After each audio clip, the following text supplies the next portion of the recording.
Hi friends, இப்போ நம்ம Pandya stores பார்க்க போகிறோம். பாண்டிய ஸ்டோர்ஸில் வந்துட்டு அப்பாடா இப்போ தாண்டா தப்பிச்சோன்னு சொல்லிட்டு பெருமூச்சு விட்றாங்க. யாருன்னு பார்க்குறீங்களா, நம்ம தங்கமயிலோட அம்மாவும் அப்பாவும் தாங்க. இவ்வளோ நாள் 7:30 கிளப்பி விட்டா இப்போ தான் முடிஞ்சிருக்கு. இதுக்கப்புறமாவது எந்த 7:30 இழுத்து விட்டாமல் கம்முன்னு கடை அப்படின்னு சொல்லிட்டாங்க. அதுக்கப்புறம் பார்த்தா தாலி பிரித்து குக்கிறதுக்கு பழம் ஸ்வீட்டாவது வாங்கிட்டு போனோம், அதுக்கு காசு அரேஞ்ச் பண்ணுப்பா அப்படின்னு சொல்லி கேட்டால் கடை வாங்கியே காலத்தை விட்டுறோமாப்பா, அம்மாப்பா நம்ம கடை வாங்குற குடும்பம்ப்பா அப்படின்றாங்க. சரி விடுங்க, இவங்க ஒரு பக்கத்து இப்படி சொன்னாலும் நம்ம தங்கமயில் திடீர்னு அலாரம் அடிக்கிற மாதிரி அடிக்கிறாங்க.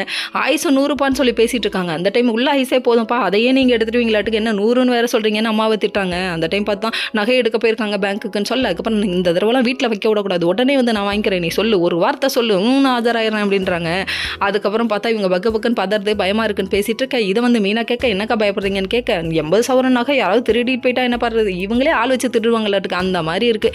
இதையும் யோசிச்சு பார்க்குறேன் நம்ம தங்கம்மாயிலோட அப்பா. ஐயோ 80 சவரன் நகை போயிடுச்சுன்னா சும்மா விடுவாங்களா, போலீஸ்ட்டு சொல்லுவாங்க, அதுவும் நீலாம் தடயத்தை கண்டிப்பாக விட்டுட்டு தான் வருவேன்றாங்க. அவ்வளோ நம்பிக்கை என் மேலே அப்படின்ற ரேஞ்சுக்கு போயிடுச்சு அவரோட லுக்கு.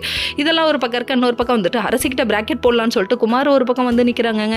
ஏன்டா இப்படி இந்த வேலையை பார்க்குற அப்படிங்கிற மாதிரி ஆயிடுச்சு. அதுக்கப்புறம் அரசிக்கிட்ட வந்து பேசிக்கிட்டே வந்து நிற்க, அந்த டைம் பார்த்து செந்தில் வந்து நிற்க, ஓடுறா அப்படின்னு சொல்லிட்டாங்க. அதுக்கப்புறம் வந்து என்ன அவன் கேட்டான் அப்படின்னு கேட்டதுக்கு, நம்மலாம் சொந்தங்கிறான் அதுங்கிறான், அவன் ஒரு பைத்தியம், நான் பெணாத்தை தான் செய்வான். ஐயோ இந்த பிள்ளை மனசில் நம்ம பைத்தியம் ரேஞ்சுக்கு இருக்கோமா அப்படின்ற மாதிரி ஆயிடுச்சு அவரோட ரியாக்ஷன். நம்ம கோமதி அம்மாவும் குழலையும் வேர்த்து விறுவிறுத்து போய் வந்து உட்காந்துருக்காங்க. தண்ணி கூட கொடுக்காம அவசரமாக பைய பிடிக்கிட்டு போகுது தங்கமயில். எங்கள் அப்பன் குதிரைக்குள்ள நீயே காமிச்சு கொடுத்துருவியாட்டுக்கு அந்த ரேஞ்சுக்கு போயிடுச்சுங்க. அதுக்கப்புறம் நகையெல்லாம் ஐயோ பத்திரமா வச்சுக்கணுமே, எங்கள் அம்மா வர வரையும் பத்திரமா வச்சுக்கணுமே யோசிக்கிட்டே இருக்கு. இப்படியே நீ பதட்டப்பட்டுக்கிட்டே இரு, நீயே மாட்டி கொடுத்துருவ அப்படிங்கிற மாதிரி இருக்கு.